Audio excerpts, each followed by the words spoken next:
Votre pays a fait le choix, et c'était son droit le plus absolu, de ne pas investir dans une armée telle qu'on peut le considérer dans nos pays, et de s'appuyer à la fois sur des milices et aussi sur des forces étrangères, bien sûr mandatées dans un cadre que vous avez pu évaluer, et notamment les FDLR qui sont issus des génocidaires rwandais. Et ma question est de savoir que par rapport aux résultats qui sont malheureusement très contrastés, et on le voit bien, et vous l'avez évoqué aussi sur la situation actuelle, envisagez-vous, par rapport à tout cela, et en dehors même de tous les processus de paix engagés, de modifier votre stratégie sur le terrain? Non, le Congo n'a pas choisi de ne pas investir dans l'armée. Il n'y a pas au monde un État responsable ou des dirigeants responsables qui peuvent faire ce choix-là. La défense est une des conditions sine qua non de l'existence de l'État. C'est pour ça qu'il y a un commandant suprême et tout ce que vous connaissez. Nous n'avons pas choisi non plus de travailler avec de groupes armés. C'est très important, chers collègues, qu'on ait des précisions là-dessus.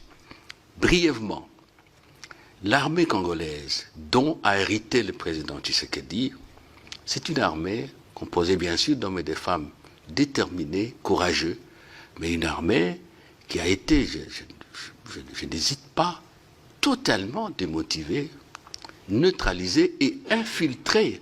Vous connaissez cette affaire des accords, mixage, brassage et tout, et tout. L'AFDEL arrive, tout le système de défense a été détruit. Je ne dis pas bon ou mauvais, mais c'est un constat que je fais. Il fallait refaire. Et quand Laurent Désiré Kabila s'est mis au travail, ça n'a pas fait longtemps, il est parti, il a été tué. Et après, vous connaissez, parce que nous sommes à la 4e agression du Rwanda. Le président Tshisekedi arrive, il essaie de reprendre les choses en main. Mais il ne faut pas oublier, chers collègues, il y a eu cette affaire d'embargo qui par la suite était devenue l'obligation de déclarer les armes et les munitions qu'on achète.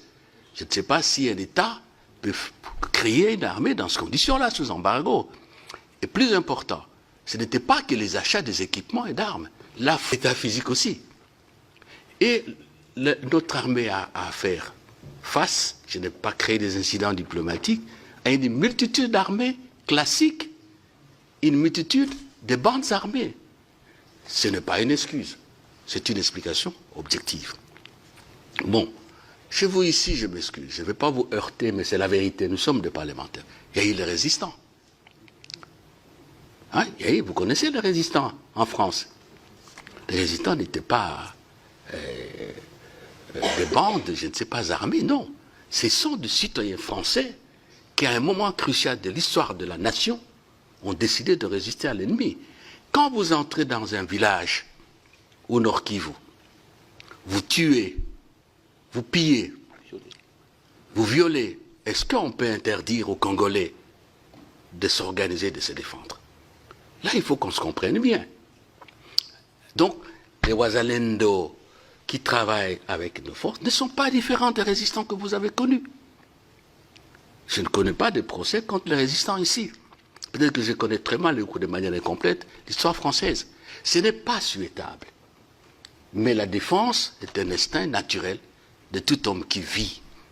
Et voilà la réalité. Les efforts sont faits, mais quand les efforts sont faits pour l'armée, en même temps on vous agresse de cette manière-là, ça n'est pas facile. Ce n'est pas facile. Alors, l'FDLR, ça fait longtemps. 94, je crois, le génocide. Comptons, ça vous fait 94, 6 plus 25, ça vous fait combien? 31 ans. Et plus d'une fois, le Rwanda est venu au Congo, avec l'AFDL, avec le RCD, avec l'autorisation du gouvernement congolais à l'époque du président Joseph Kabila, pour maîtriser l'FDLR. Avec le président Tshisekedi, nous avons commencé une action commune et nous avons rapatrié avec l'aide du Haut-Commissariat des Nations Unies aux réfugiés, plus de 5000, dont les FDLR et leur dépendance. C'est parce que le président Kagame n'a pas voulu qu'on poursuive la coopération qu'on est arrivé. Et combien sont-ils restés? C'est résiduel. Qu'à cela ne tienne. Maintenant, là, au moment où nous parlons, chers collègues, le président Lourenço, il a obtenu un résultat très important, lequel on a adopté un plan de démantèlement des résidus d'AFDLR. Ça, c'est vrai.